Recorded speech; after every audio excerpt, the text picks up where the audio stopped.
Shalom para você que acompanha o canal Moreshet Israel e para você que caiu aqui neste vídeo por acaso.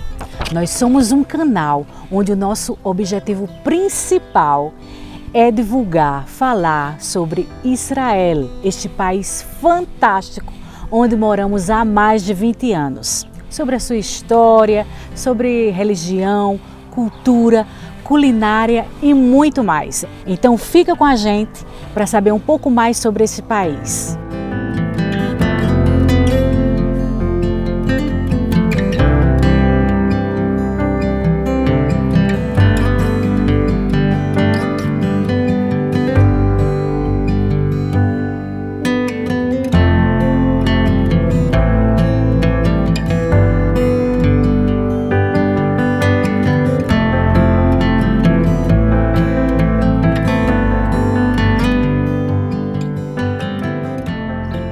E então, você sabe o que é um moshav?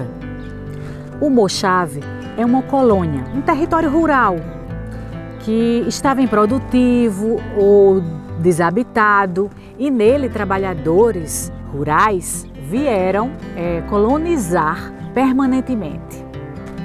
A ideia do moshav surgiu no ano de 1903, no 6º Congresso Sionista que aconteceu na Basileia, na Suíça.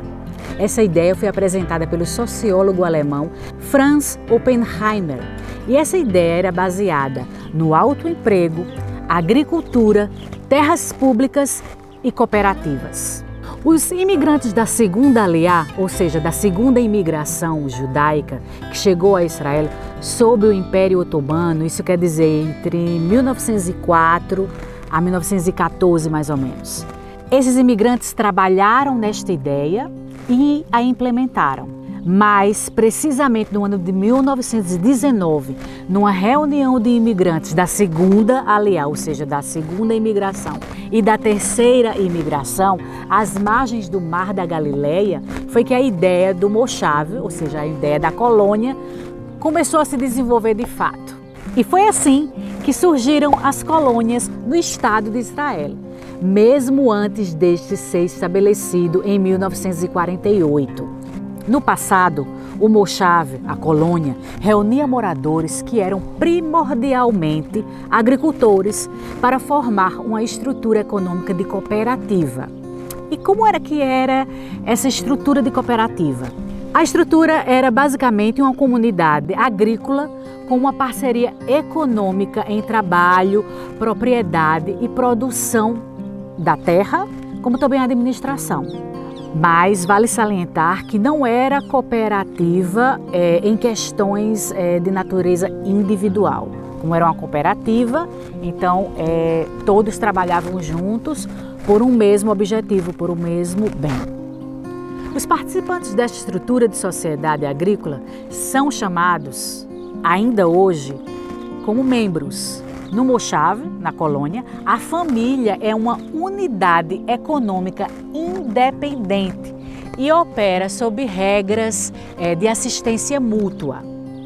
No moshav, cada família recebe uma porção de terra que, na maioria dos casos, é usada para a agricultura. Hoje, em algumas colônias, há outras pessoas que não são membros da comunidade cooperativa, são apenas residentes. São chamados de residentes. A maioria dos moshavim, ou a maioria das colônias no país de Israel, recebeu terras que lhes foram atribuídas pelas instituições do Estado, ou, naquele tempo, a instituição conhecida como Ishuv, antes do estabelecimento do Estado de Israel, obviamente antes de 1948. Só um parêntese para explicar o que era o Ishuv. O Ishuv era um corpo de residentes judeus na terra de Israel antes do estabelecimento do Estado de Israel em 1948. O termo era usado desde 1880, quando havia cerca de 25 mil judeus vivendo em toda a terra de Israel, compreendendo a parte sul do Império Otomano. E o termo Ishuv continuou a ser usado até 1948, quando então havia cerca de 630 mil judeus aqui na terra de Israel. Em muitos moshavim, hoje, em muitas colônias, moram a terceira geração de descendentes de judeus do Ishuv. Mas também há os assentamentos bem mais antigos, como na Halal, onde já existe a quinta geração de descendentes de judeus do Ishuv. Vale mencionar que a propriedade, ou seja, a terra onde estão estabelecidos as colônias, os moshavim, pertence ao Estado e é alocada aos residentes com status permitido e apenas para fins agrícolas, com algumas exceções, é claro. Mas com a mudança na natureza da agricultura industrial moderna, levou o fato de que fazendas de pequena escala, como os moshavim, como as colônias, não conseguem mais sobreviver apenas da agricultura. Como resultado, começaram a se desenvolver empregos alternativos, como hotelaria, campings, onde nós estamos, o turismo agrícola, etc. Hoje, a atividade não agrícola é um dos importantes motores de crescimento na área rural. Como vocês devem ter visto pelas imagens no início do vídeo, nós estamos num camping e este camping pertence a um moshav, um moshav chamado Shear Yashuv, ou seja, a volta do remanescente. Num próximo vídeo, Kelly estará explicando a vocês, ela vai mostrar toda a estrutura, como funciona um camping dentro de um moshav. Eu espero de coração que vocês tenham gostado deste vídeo. Não esqueça de deixar o seu like ou dislike e também do seu comentário, que é muito importante para nós. Até a próxima. Shalom, shalom.